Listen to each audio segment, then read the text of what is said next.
Hello everyone, welcome to the LLM program at the University of Reading School of Law. My name is Ruby Ziegler, I'm a lecturer at the school and I'm here to talk to you about one of the modules that I'll be teaching in the spring term, Israel-Palestine, international law and human rights issues. Talk to you a little bit through the module content and why I think it's worthwhile for you to choose this module. Now, the nature of most of the modules on the LLM program is a rather different one than that of Israel-Palestine.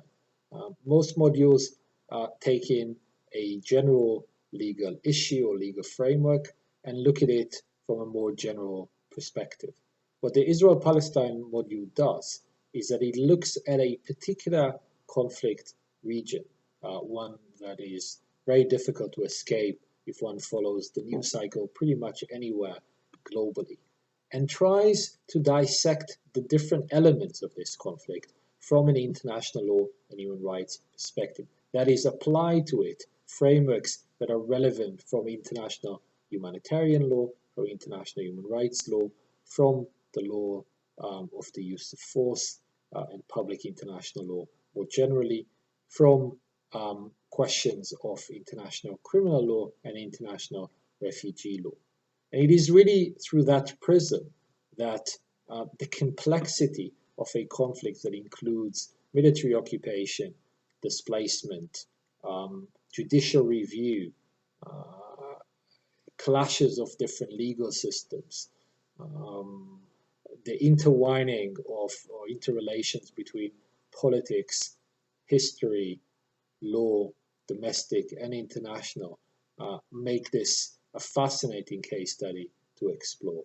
Needless to say, not the only one in the world where conflict is ongoing, but certainly one where the different frameworks seem to play out in a particularly intriguing way. And so what this module does is going through a series of 6 seminars plus an additional seminar between the first and second seminars, in which there will be a special film screening of a film called The Law in These Parts, which is a film specifically dedicated to questions of the legal regime applicable in the West Bank, and a film that's won several awards globally and is a fascinating film, in my opinion. So in addition to that film screening, the other 6 seminars will follow the following pattern. The first seminar will be looking at putting the particular circumstances of the Israel-Palestine conflict as it unfolds today in a historical legal framework context. That is, look at the trajectory from the establishment of the British mandate in Palestine through to the present day and the different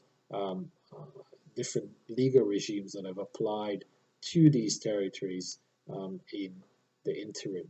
We'll then, in the second seminar, move to look at the applicable legal regimes in the territories occupied by Israel in 1967 as they stand today. Look at that interrelations between international humanitarian law, Israeli military law, British and Ottoman law, and Jordanian law, indeed, that presided in the territory prior to Israel seizing that territory in 1967. We'll be looking specifically then at the jurisprudence of the Israeli Supreme Court, sitting as a High Court of Justice during the Second Palestinian Intifada, applying judicial review to different measures undertaken by the military occupation, the Israeli Defense Forces in the West Bank.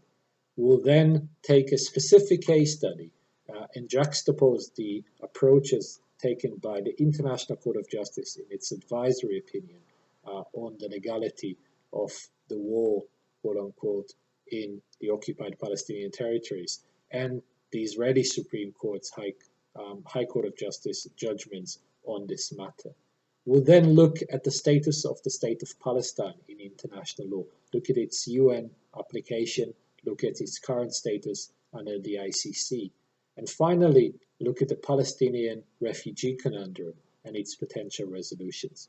I'm sure you'll agree this is likely to be both a very interesting and intriguing and potentially controversial module, but also one which really brings together uh, the relevance of different fields of international law and human rights, makes it uh, an exciting time to be studying and applying these areas of law. And so I look forward to seeing you in the spring. Thank you.